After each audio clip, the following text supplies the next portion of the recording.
Hello tout le monde, je vous fais une très courte vidéo aujourd'hui sur les différentes formes de consommer le curcuma.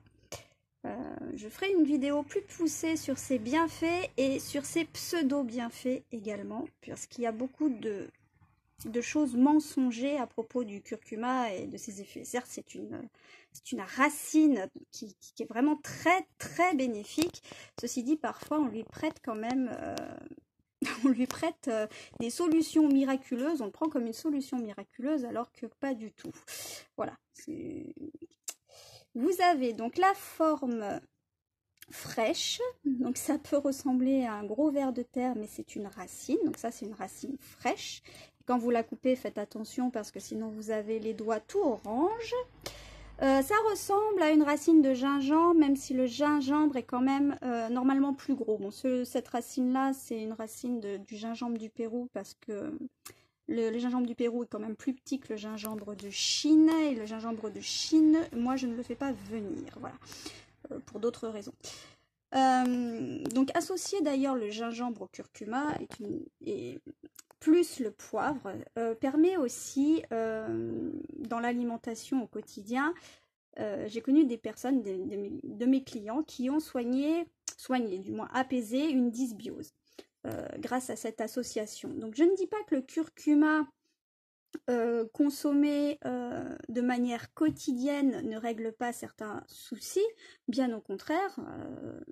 Il a vraiment beaucoup de bienfaits. Je ferai une vidéo plus poussée là-dessus. Ceci dit, c'est pas en prenant une racine de curcuma de temps en temps que ça va traiter une inflammation. Parce que souvent, on vient me voir pour me demander du curcuma pour l'inflammation, pour son côté anti-inflammatoire qui a été prouvé dans de nombreuses études. Alors pour ce côté anti-inflammatoire, moi je vous préconise de le prendre sous extrait de plantes fraîches, où là vous avez vraiment la curcumine associée souvent à la piperine.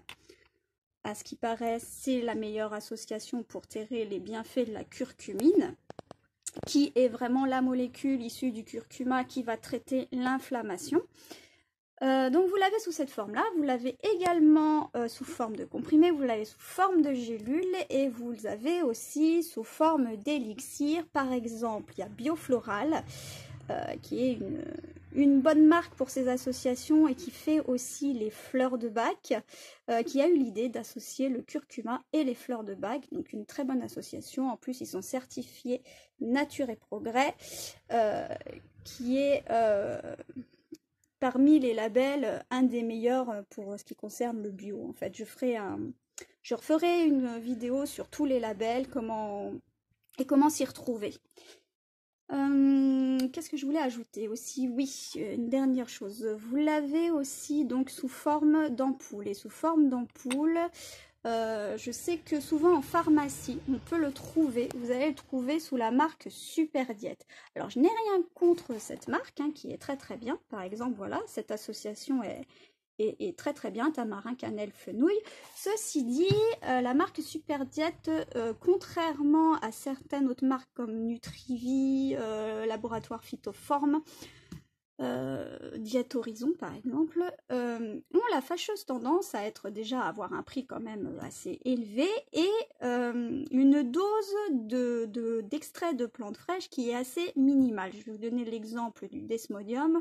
Je referai une vidéo sur le Desmodium. Par exemple, pour les ampoules de Desmodium, chez Super Diète, on doit être à 400 mg d'extrait de plantes fraîches par ampoule, alors que chez Phytoforme, je crois qu'on est à 5000 mg d'extrait de plantes fraîches par ampoule.